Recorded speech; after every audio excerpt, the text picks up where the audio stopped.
Hello everyone. तो कैसे आप लोग, सब बढ़िया। चलिए, आज मैं लेके आया हूँ एक नया टॉपिक जिसका नाम है ऑप्टिकल आइसोमर्स। क्या होता है तो चलिए समझते हैं। ऑप्टिकल आइसोमर्स ऐसे आइसोमर्स होते हैं जिनके मॉलिक्यूलर फॉर्मूला भी सेम होता है, स्ट्रक्चरल फॉर्मूला भी सेम होता है। बस फर्क क्या आता है, बस फर्क इतना है कि इनके एटम्स से अरेंजमेंट में फर्क आता है। कोई एटम अबोव द प्लेन है तो कोई क्या होगा, बिलो होगा। कोई फ्रंट में होगा तो कोई बैक में होगा। इस तरह से फर्क आता है, बस और कुछ फर्क नहीं आता। सेम मॉलिक्यूलर फॉर्मूला, एक मिनट जरा, same molecular formula, same structural formula, but they differ in arrangement of atoms in space. ठीक है, समझेंगे और धीरे धीरे समझेंगे। जैसे एग्जांपल ले लो, समझ लीजिए, इसी का एग्जांपल लेता हूँ और बाद में मैं आपको समझाने वाला हूँ। A carbon atom in a molecule which carries 4 different groups is called as chiral carbon। ऐसा कार्बन जिसके पास 4 डिफरेंट ग्रुप जुड़े हुए हो, ऐसे कार्बन को हम लोग क्या बुलाते हैं, कायरल कार्बन के नाम से बुलाते हैं।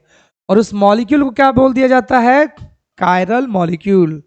ये जो अभी मैंने जो भी समझाया उसको और अच्छे से समझने के लिए एग्जांपल लेते हैं। एग्जांपल के तौर पे लिया गया यहाँ पर 2 क्लोरो ब्यूटेन करके। तो चलिए 2 क्लोरो ब्यूटेन बनाते हैं। ठीक है, कार्बन कितना, 1 2 3 4, और क्लोरीन कहाँ पर है, 2 पे, तो ये बन गया 2 क्लोरोब्यूटेन। अब इसका हम लोग ऑप्टिकल आइसोमर बनाने की कोशिश करते हैं। तो कायरल सेंटर कहाँ पे है, ढूंढो। इस कार्बन पे सेम ग्रुप है, इस कार्बन में सेम सेम। यहाँ पर देखिए डिफरेंट ग्रुप्स है, लेफ्ट साइड अलग मिथाइल, राइट साइड पूरा इथाइल, यहाँ पर क्लोरीन और यहाँ पर एक हाइड्रोजन। तो चारों डिफरेंट ग्रुप्स हैं। तो यह आपका क्या हो गया है, कायरल सेंटर हो गया। इसको आपको सेंटर में रखना है और उसके बेस पे बनाना स्टार्ट करना है। तो चलिए 4 डिफरेंट ग्रुप बनाते हैं। तो मैं एक मिथाइल ग्रुप को ऊपर की तरफ इस तरह से लिख देता हूँ CH3, क्लोरीन को नीचे की तरफ लिख देता हूँ, एक हाइड्रोजन को लेफ्ट साइड लिख देता हूँ, और एक C2H5 को लिख देता हूँ राइट साइड, बराबर। तो एक मैंने कायरल सेंटर के फॉर्म में इस मॉलिक्यूल को बना दिया मैंने। अब इसका क्या निकालना है, ऑप्टिकल आइसोमर। ऑप्टिकल आइसोमर क्या होता है, एक दूसरे का मिरर इमेज होता है। कौन सा टाइप वाला, नॉन सुपर इम्पोजेबल वाला। इसका मिरर इमेज निकाला जाएगा। इस तरह से मिरर बना दिया जाता है और इसका इमेज निकाला जाता है। आपको बताइए, आप जब इमेज देखते हो तो आपको खुद ही पता होगा इमेज क्या होता है, अपोजिट फॉर्म में होता है। लेफ्ट वाला पार्ट राइट साइड चला जाता है और राइट वाला पार्ट लेफ्ट साइड आ जाता है। वही करना है, वर्टिकल में जो है जैसा है वैसे ही रखो, वर्टिकल चेंज नहीं करना है आपको, जैसा वैसे ही है। बस ये H जो है राइट साइड आ जाएगा, C2H5 लेफ्ट साइड। तो यहाँ पर आ गया है C2H5 और यहाँ पर आ गया है H। ये दो एक दूसरे के क्या है, ऑप्टिकल आइसोमर्स है। इसका नाम भी है और भी समझेंगे आगे चल के। फिलहाल मान लो मैंने अगर इसको लिख दिया D, ये क्या बन जाएगा L, और अगर इसको लिख दिया L तो इसको नाम दे दिया जाएगा D।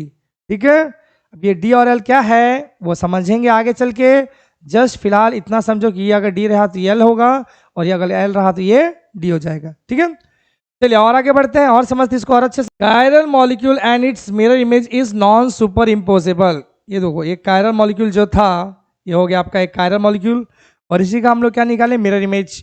तो ये एक दूसरे से क्या होते हैं, नॉन सुपर इम्पोजेबल होते हैं। इसको सुपर इम्पोज आप नहीं कर सकते हो, मतलब एक के पीछे छुपाने की कोशिश करोगे तो कुछ ना कुछ पार्ट दिख ही जाएगा। जैसे हाथ का एग्जाम्पल ले लो, ये मैंने एक मिनट जरा, ये मैंने एक हैंड लिया और ये हैंड लिया, डायरेक्ट नहीं करना है इसे, इसको घुमा के पीछे की तरफ रखो। क्या ये पूरी तरह से छुपा रहा है, नहीं छुपा रहा है, आपको ये थंब दिख जा रहा होगा। इसी को हम लोग बोलते हैं नॉन सुपर इम्पॉसिबल। तो नेचर में बहुत ऐसे ऑब्जेक्ट होते हैं जो सुपर इम्पॉसिबल होते हैं, और बहुत ऐसे ऑब्जेक्ट्स होते हैं जो नॉन सुपर इम्पॉसिबल होते हैं। तो एक कायरल मॉलिक्यूल और उसका जो इमेज है अगर नॉन सुपर इम्पॉसिबल हो तो आप उसको क्या बुला सकते हो, ऑप्टिकल आइसोमर बोल सकते हो। इसको ऐसे टाइप वाले को, नॉन सुपर इम्पॉसिबल इमेज को एनेंशियोमर के नाम से भी बुलाया जाता है। एनेंशियोमर्स के नाम से भी बुलाया जाता है। ठीक है, अब relationship between chiral molecule and its mirror image is similar to left and right hand. बराबर है, जो कायरल मॉलिक्यूल और उसका मिरर इमेज है उसका रिलेशन ऑलमोस्ट मैच करता है लेफ्ट और राइट हैंड से। इसलिए कायरलिटी को हम लोग जो है इसको कायरलिटी भी बुलाते हैं और हैंडेडनेस के नाम से भी बुलाया जाता है। ठीक है, चलिए आगे बढ़ते हैं। अब ऑप्टिकल एक्टिविटी देखने की कोशिश करते हैं कि किसके अंदर ऑप्टिकल आइसोमर होने का चांसेस है, कौन सा मॉलिक्यूल ऑप्टिकली एक्टिव होता है। कैसे पता करें, चलिए एक्सपेरिमेंट के थ्रू समझते हैं। मान लीजिए एक ऑर्डिनरी लाइट था, कहीं से भी आया होगा, टॉर्च के थ्रू आया होगा, सनलाइट के थ्रू आया होगा, कहीं से भी आया। उसको पहले आपने क्या किया, उसको किया अपने पास निकोल प्रिज्म से। निकोल प्रिज्म एक्चुअली बना होता है कैल्शियम कार्बोनेट से ही बना होता है। इसको हम लोग पोलराइजर भी बुलाते हैं, क्या बोलते हैं, पोलराइजर के भी नाम से बुलाया जाता है। तो निकल प्रिज्म से जब हमने पास किया, पहली बात तो ऑर्डिनेट समझते हैं क्या होता है।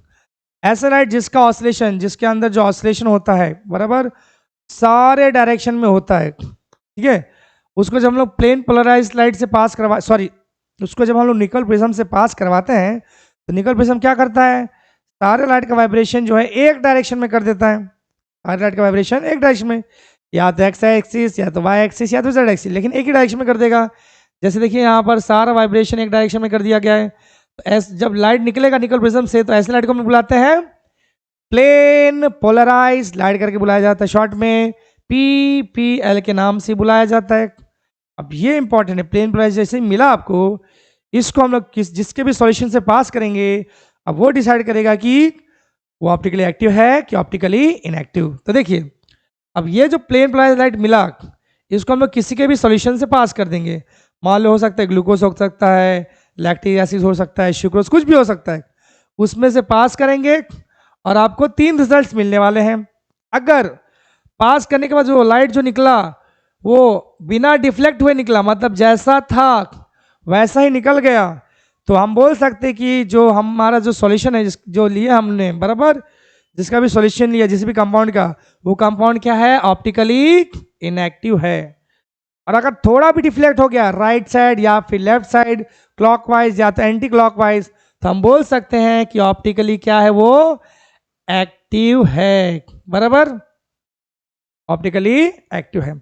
अगर वो क्लॉकवाइज रोटेट हो रहा है, क्लॉकवाइज सॉरी एंटी क्लॉकवाइज, देखो ऐसे था और इस साइड जा रहा है, तो समझ लेना उसका नाम ऑप्टिकली एक्टिव तो है, लेकिन उसका नाम क्या दे दिया गया है, लीवो रोटेटरी आइसोमर करके बोल दे देंगे हम लोग उसको, बराबर। और वही क्लॉकवाइज रोटेट कर रहा है तो उसको नाम दे दिया गया है डेक्स्ट्रो रोटेटरी, डी करके लिखा जाता है। या फिर देखो लीवो रोटेटरी के लिए सिंबल या एल ले लिया जाता है या फिर माइनस का, और डेक्स्ट्रो रोटेटरी के लिए या तो डी ले लो या तो प्लस का सिंबल यूज कर लो आप लोग, ठीक है। तो क्लॉकवाइज रोटेट कर दिया तो डी, एंटी क्लॉकवाइज रोटेट कर दिया तो L.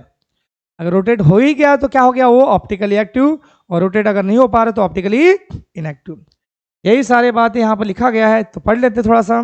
Ordinary light consist electromagnetic waves with electric and magnetic field vibrating in all possible direction perpendicular to propagation of light. Light जिस डायरेक्शन में ट्रैवल कर रहा है उसके जितने भी परपेंडिकुलर डायरेक्शन हैं, सारे डायरेक्शन में जो है इनके इलेक्ट्रोमैग्नेटिक वेव्स क्या होते हैं, ऑक्सीलेट करते हैं, वाइब्रेट करते हैं, किसके अंदर, ऑर्डिनरी लाइट के अंदर। व्हेन दिस लाइट, जब ऐसे ऑर्डिनरी लाइट को पास किया जाता है निकोल प्रिज्म के अंदर से, तो ये क्या कर देता है, it polarises the light only in one direction, सिर्फ एक डायरेक्शन में पोलराइज करवा देता है, वाइब्रेशन एक डायरेक्शन में करवा देता है। और ऐसे लाइट को हम लोग बुलाते हैं PPL करके, प्लेन पोलराइज लाइट, ठीक है। यही यहाँ तक पहुंचे हम लोग।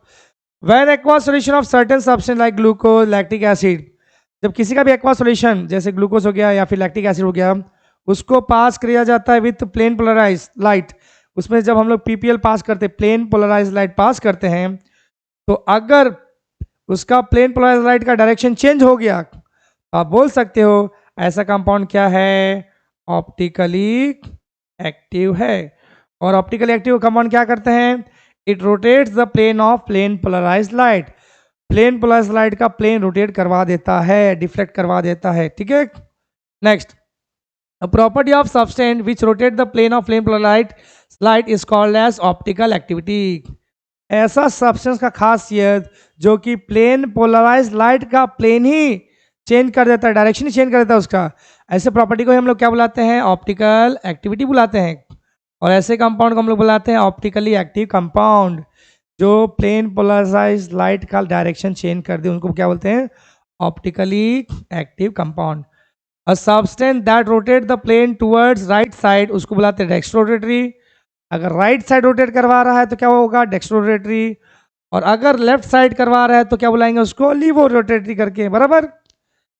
The angle by which the plane of plane polarised light rotate is called as optical rotation.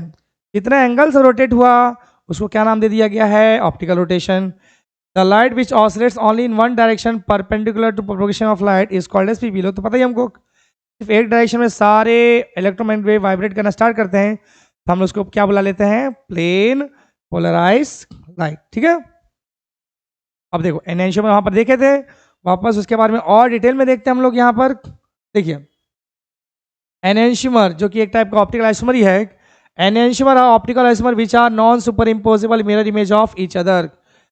जो एक दूसरे के क्या होते हैं, non super impossible mirror image होते हैं। ऐसे ऑप्टिकल आइसोमर को आप एनएंशियोमर बुला सकते हो, या तो एनएंशियोमॉर्फ बोलते हो, या तो ऑप्टिकल एंटीपोड के नाम से भी बुलाया जाता है। ठीक है, जैसे एग्जांपल ये एक दूसरे के क्या है, एनएंशियोमर है, क्योंकि मैंने इधर एक बनाया कायल सेंटर और इसी का मिरर इमेज क्या है यहाँ पर प्रेजेंट है, बराबर।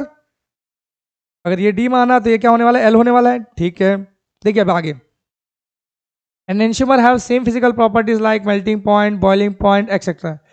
इनका फिजिकल प्रॉपर्टी ऑलमोस्ट सेम होता है। मेल्टिंग पॉइंट ऑलमोस्ट क्या सेम ही होता है, मेल्टिंग पॉइंट ले लो, बॉइलिंग पॉइंट ले लो, कोई भी टाइप का फिजिकल प्रॉपर्टी सेम होगा। बस फर्क क्या आता है, sign of optical rotation. Magnitude भी नहीं, सिर्फ साइन में फर्क आता है। वो क्या है समझते हैं। साइन ऑफ ऑप्टिकल रोटेशन मतलब मान लो अगर ये रोटेट करवा रहा है +50 में, मतलब राइट साइड, तो ये रोटेट करवा देगा -50 में लेफ्ट साइड। तो देखो मैग्नीट्यूड भी सेम ही है, साइन में फर्क आ रहा है, एक राइट साइड तो दूसरा left side. They have same magnitude of optical rotation but they differ in the sign of optical rotation. वही तो बोल रहा हूं मैं, मैग्नीट्यूड तो सेम रहेगा लेकिन साइन में फर्क आएगा। एग्जाम्पल के तौर पे आपको दे दिया गया है 2-क्लोरोब्यूटेन। ठीक है, चलिए आगे बढ़ते हैं।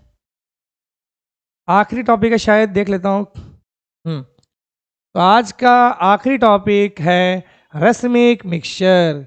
When equimolar concentration of enantiomer is mixed then the mixture is called as racemic mixture. देखिए मैंने एक ले लिया है कंटेनर, उसके अंदर मैंने डी वाला भी फॉर्म ऐड कर दिया है और एल वाला भी फॉर्म ऐड कर दिया है, दोनों इक्वल कॉन्सेंट्रेशन में, ये भी 50% और ये भी 50%। तो जो आपको मिक्सचर मिलेगा ना मिक्स करने के बाद, उस मिक्सचर का नाम दिया गया है रेसमिक मिक्सचर करके। When equivalent concentration of enantiomer D और L form is mixed, then mixture becomes optically inactive। जब हमने इसको मिक्स किया ना, मिक्स करने से पहले दोनों ऑप्टिकली एक्टिव थे, लेकिन जैसे मिक्स किया तो मिक्स करने के बाद वो ऑटोमेटिक जो मिक्सचर है ऑप्टिकली इनएक्टिव हो जाता है। वैसा क्यों होता है देखते हैं। और ऐसे मिक्सचर को हम लोग रेसिमिक मिक्सचर बुलाते हैं। अब रीजन देखो, because the optical rotation of one enantiomer is cancel the optical rotation of another enantiomer. देखिए इसको भी मिक्स, डी वाले को भी मिक्स कर दिया और एल वाले को भी मिक्स कर दिया। तो देखो अगर डी वाला जो रोटेट करवा रहा होगा +40 डिग्री में, बराबर, तो एल वाला क्या रोटेट करवाएगा -40 डिग्री में। तो डी वाले का रोटेशन एल वाले ने क्या कर देना है, कैंसिल कर देना है। तो डी वाले का +40, एल वाले का -40, +40 -40 क्या हो गया, 0 हो गया। तो रोटेशन ही स्टॉप हो गया, रोटेशन हो ही नहीं रहा है। और अभी बताया था अगर रोटेशन नहीं होगा तो क्या हो जाता है, ऑप्टिकल इनएक्टिव हो जाता है। तो racemic mixture is represented by +- form में भी लिख सकते हैं, या फिर कभी कभी डीएल भी ऐसे लिखा जाता है। जैसे देखिए 2-क्लोरोब्यूटेन का लिखा है, लेकिन ये क्या है एक्चुअली रेसमिक मिक्सचर, क्योंकि आगे क्या लिखा गया है, +- करके लिखा गया है। ठीक है, तो आई होप आपको जितना भी आज पढ़ाया गया वो सब समझ में आ गया होगा। नेक्स्ट वीडियो में हम लोग केमिकल प्रॉपर्टीज देखने वाले हैं, तो मिलते हैं नेक्स्ट वीडियो में। Thanks for watching.